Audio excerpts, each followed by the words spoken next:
How wonderful. Stanley was alone. Finally. This is great, he thought to himself. This is what I've wanted all along. I got what I wanted. When Stanley came to a set of 2 open doors, he entered the door on his left.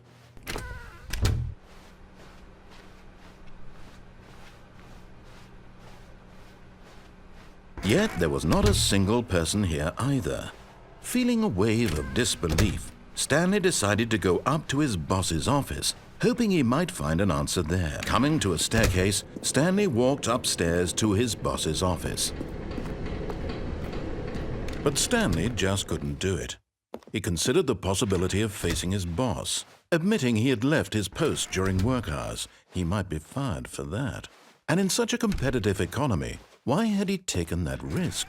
All because he believed everyone had vanished. His boss would think he was crazy. And then something occurred to Stanley. Maybe, he thought to himself, maybe I am crazy.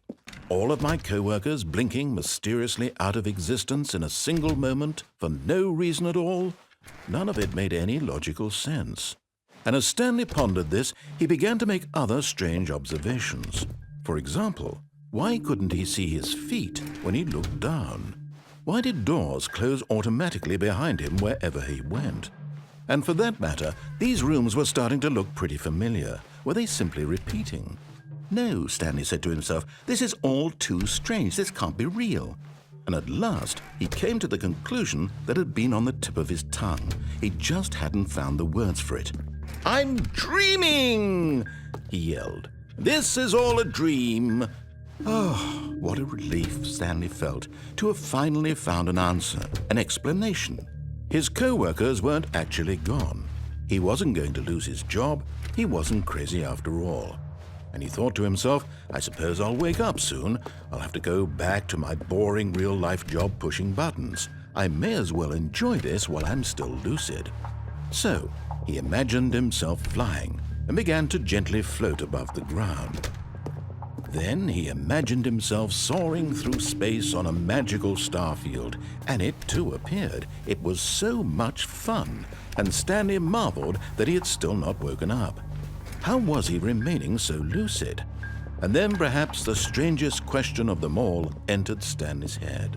One he was amazed he hadn't asked himself sooner. Why is there a voice in my head dictating everything that I'm doing and thinking? Now the voice was describing itself being considered by Stanley, who found it particularly strange.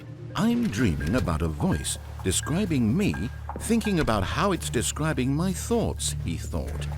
And while he thought it all very odd and wondered if this voice spoke to all people in their dreams, the truth was that, of course, this was not a dream. How could it be? Was Stanley simply deceiving himself, believing that if he's asleep, he doesn't have to take responsibility for himself? Stanley is as awake right now as he's ever been in his life. Now, hearing the voice speak these words was quite a shock to Stanley. After all, he knew for certain, beyond a doubt, that this was in fact a dream. Did the voice not see him float and make the magical stars just a moment ago? How else would the voice explain all that? This voice was a part of himself too. Surely, if he could just... He would prove it. He would prove that he was in control, that this was a dream. So he closed his eyes gently, and he invited himself to wake up. He felt the cool weight of the blanket on his skin, the press of the mattress on his back, the fresh air of a world outside this one. Let me wake up, he thought to himself. I'm through with this dream. I wish it to be over. Let me go back to my job. Let me continue pushing the buttons. Please, it's all I want. I want my apartment, and my wife, and my job. All I want is my life exactly the way it's always been. My life is normal. I am normal. Everything will be fine. I am okay.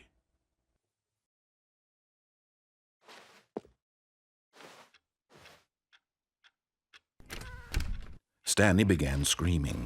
Please, someone, wake me up. My name is Stanley. I have a boss, I have an office, I am real. Please, just someone tell me I am real. I must be real, I must be. Can anyone hear my voice? Who am I? Who am I? And everything went black.